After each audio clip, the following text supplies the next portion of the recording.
دیکھیں جو بندہ بھی تھوڑا بہت پاکستان کی ریونیو میں رہا ہے، میں خود چونکہ ظاہر بات ہے جو ایک ایڈمنسٹریشن میں میرا ریونیو کے ساتھ بہت تعلق رہا ہے، اس کے سامنے تو اعظم من الشمس ہے. وہ تو ایک منٹ کے لیے آنکھیں بند کر کے کہہ دے گا کہ کہاں کہاں قبضہ ہوا ہے اور کس کس جگہ قبضہ ہوا ہے. پہلی بات ہے مجھے یہ بتائیں کہ عام آدمی کا اگر کوئی حکومت محل گرانے جائے گی تو کیا اس کا مسئلہ بھی قائمہ کمیٹی کے اندر جائے گا؟ کیا اس کا بھی استحقاق ہوگا؟ بالکل. یعنی آپ اندازہ کریں سٹے آرڈر کی بات یہ کرتے ہیں، سٹے آرڈر کی بات کرتے ہیں. سٹے آرڈر ہوتا ہے اسٹیٹس کو از ٹو بی مینٹین کہ جو کسی کے حق میں نہیں ہوتا. سٹے آرڈر یہ ہوتا ہے کہ عدالت بنیادی طور پر یہ سمجھتی ہے کہ ابھی تک حقائق ہمارے سامنے نہیں آئے کہ کیا ہے، تو صورتحال کو لیکن جب حقائق اس کے سامنے آتے ہیں تو فیصلہ جو کا توں رکھا جائے. اس میں یہ ہوتا ہے کہ میرا قبضہ ہے تو میرا رہتا ہے، میرے سے دشمن کا قبضہ ہے دشمن کا رہتا ہے. اب جس وقت تو اسٹے ویکیٹ ہوا ہے تو اس کا مطلب یہ ہے کہ عدالت نے سمجھ لیا کہ حقائق اس کے سامنے، اور سب کو پتہ ہے یہ زمین کس کی تھی، کیسے ہوئی، کس طرح قبضہ کیا گیا، اور ہر ایک کو لاہور شہر کے اگر آج پٹواری جو ہے نا ٹرانسفر کر دیا جائے نا کچھ، تو میں آپ کو بتاؤں لاہور شہر کے اندر آدھی پارٹیاں جو ہیں ان کے M N A M P As ختم ہو جائیں. یہ آپ شیخوپورہ بھی شامل کر لیں، لاہور سے باہر تھوڑا سا نکل کے یہاں لگے ہوئے ہیں، وہاں پہ بھی ایسے قبضہ ہر جگہ. اور یہ میں تو کہتا ہوں اس کو ایگزامپل بنانا چاہیے. بیواؤں کی زمینیں ہیں، یتیموں کی زمینیں ہیں، اوورسیز پاکستانی جو بیٹھے ہوئے ہیں تھوڑے تھوڑے پیسے جمع کر کے. میں آپ کو ایک بات بتاؤں، کوئٹہ سے ایک فیملی جو ہے اسی جو ٹاؤن میں آئی، وہاں سے بیچاری، میں چونکہ میں کوئٹہ سے آیا ہوں تو کوئٹہ کے بچے جو تھے وہ یہاں آ کے، اور یا فیملی والے جو اس کا مسئلہ ہوتا تھا وہ میرے پاس آتا تھا. وہ یہاں گھر بیچ کے آئی، اس نے یہاں گھر خریدا اور اس نے اسی جارج ٹاؤن کے اندر اسی قبضہ گروپ کو 35 لاکھ روپیہ دیا اپنا گھر کا قبضہ لینے کے لیے. یہ بڑی پرابلم ہے کہ اپنی ہی پراپرٹی کو چھڑوانے کے لیے پیسے دینا پڑتے ہیں کہ جی اب آپ نے قبضہ چونکہ کر لیا ہے، یہ پیسے لیں اور چلے جائیں. میں آپ کو بتاؤں اگر آج ایل ڈی اے کے کاغذات کی سرعام سکروٹنی کی جائے، پاکستان کی پولیٹیکل پارٹیز کی ایلیٹ جو ہے وہ کٹہرے میں آ جاتی ہے. جی ہاں بالکل ارشاد صاحب، بہت صحیح ہوا ہے اور یہ ایگزامپل بننا چاہیے. اور ایک پراپرٹی کی 2-3 رجسٹریاں لوگوں کے پاس. اس کا ایک دوسرا پہلو بھی ہے. جی میں بالکل اس بات سے متفق ہوں، یہاں جو بڑے مافیاز ہیں، قبضہ گروپ ہیں، سب کو پتہ ہے، کم از کم جو میڈیا سے تعلق رکھتے ہیں ان کو پتہ ہے. وہ ایم این اے بھی بن چکے ہیں، سینیٹر بھی بن چکے ہیں، ایم پی اے بھی بن چکے ہیں، اور بھی بہت کچھ ہے. یہ 85 کے بعد جو صورتحال پیدا ہوئی پہلے بھی تھی. پہلے یہ نہیں تھا کہ پہلے کوئی فرشتے ہوتے تھے اور سارا کام 85 سے ہوا ہے، پہلے بھی یہ کام ہوتے تھے، لیکن اس پیمانے پر نہیں ہوتے تھے کہ وہ ایم این اے بن جائیں، ایم پی اے بن جائیں، سینٹ بنائیں، وزیر بن جائیں اور وزیر اعظم ان کی پشت پناہی کر رہا ہو، پریزیڈنٹ ان کی پشت پناہی کر رہا ہو. لیکن اس کا دوسرا پہلو ہے، وہ یہ ہے کہ جناب والا یہ اگر قبضہ کھوکھر نے نہ کیا ہوتا اور یہ سیف الملوک کھوکھر اور دوسرا اس کا بھائی جو ہے اس کی بجائے یہ کوئی اس کا تعلق مسلم لیگ نون سے نہ ہوتا تو پھر بھی اسی طرح سے اس پر یلغار کی جاتی. وہ پٹواری جو یہاں قبضے کراتے ہیں ان کو ابھی تک تبدیل 2.5 سال میں کتنے پٹواری تبدیل ہوئے ہیں، کتنے پولیس کے وہ افسران صوبہ بدر ہوئے ہیں جو یہی کام کرتے ہیں، یہی کاروبار کرتے ہیں. پرابلم یہ ہے جو اخلاقیات کی بات رؤوف صاحب کہہ رہے ہیں، میں اس سے متفق ہوں کہ ہم بھی جاگتے اس وقت ہیں جب ہمیں پتہ چلے کہ فلاں آدمی جو ہمارا مخالف ہے وہ یہ کام کر رہا ہے، تو اب بہترین موقع ہے کہ جناب اس کو دبا دیا جائے اور واہ واہ بھی کرا لی جائے. یہ بنیادی چیز ہے. پی ٹی آئی سے تعلق رکھنے والے لوگ کیا یہ کام نہیں کر رہے؟ کیا وہ ٹکٹ انہوں نے نہیں لیے پچھلے الیکشن میں؟ انہی کے رشتہ دار تھے، انہی کھوکروں کے ایک رشتہ دار کو دیا گیا تھا. تو یہ کراس رپورٹ کاروائی ہونی چاہیے، یہ ہونا چاہیے. بالکل میں اس کے حق میں ہوں، سارے قبضے واگزار کریں، لیکن پاکستانیوں کے زمینوں پر قبضے ہوئے ہیں. بالکل صحیح ہے سر. ایک بریک لے لیتا. رؤوف صاحب بہت شکریہ پروگرام میں شرکت کرنے کے لیے. بریک کے بعد واپس آتے ہیں. جی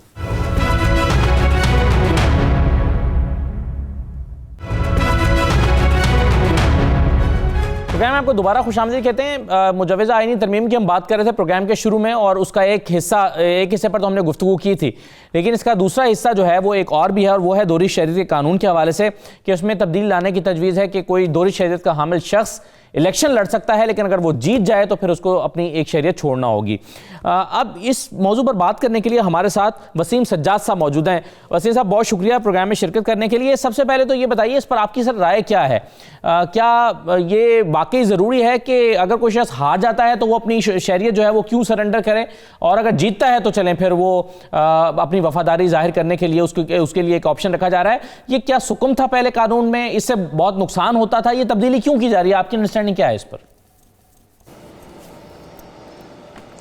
جی یہ جو تبدیلی کی جا رہی ہے وہ اس لیے کہ سینٹ کی الیکشن کے بارے میں اکثر یہ شکایت آئی ہے کہ خفیہ بیلٹ جب ہوتا ہے تو لوگ اس میں خرید و فروخت کرتے ہیں، ووٹ بیچا جاتا ہے، اور جو پارٹی کا نمائندہ ہوتا ہے جس کو پارٹی کے مینڈیٹ کے مطابق ووٹ دینا ہوتا ہے اس سے انحراف کر کے ووٹ دیتا ہے، کوئی ذاتی وجہ سے ووٹ دیتا ہے.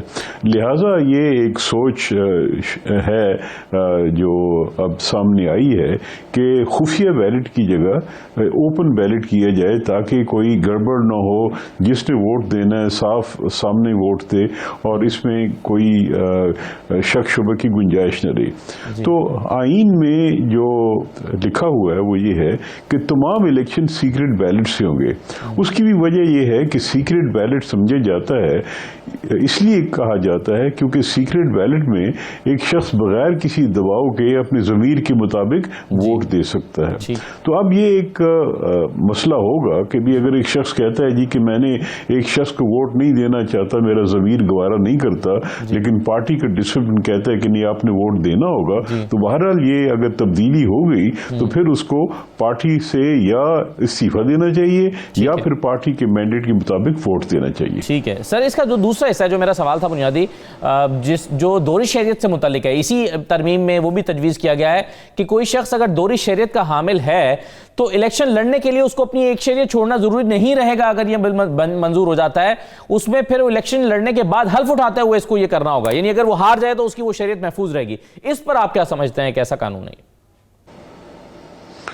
جی اس میں بھی ہمارے آئین میں یہ لکھا ہوا ہے کہ کوئی شخص جو دوہری شہریت رکھتا ہو وہ اسمبلی کا ممبر نہیں بن سکتا. جی اور یہ آپ کو یاد ہوگا کہ بہت سے ایسے کیسز سپریم کورٹ کے سامنے آئے جہاں سپریم کورٹ نے دوہری شہریت والے ممبران کو ڈسکوالیفائی کیا اور ان کو سیٹ چھوڑنا پڑی کیونکہ یہ آئین میں لکھا ہوا ہے. جی تو لیکن دوسری طرف یہ جو دوہری شہریت جس کو ہم کہتے ہیں یہ وہ پاکستانی ہیں جو انگلستان میں، امریکہ میں، سعودی عرب میں، یو اے ای میں تو کم ہے، زیادہ انگلستان میں، میرا خیال ہے یورپ میں ہوں گے یا امریکہ میں ہوں گے.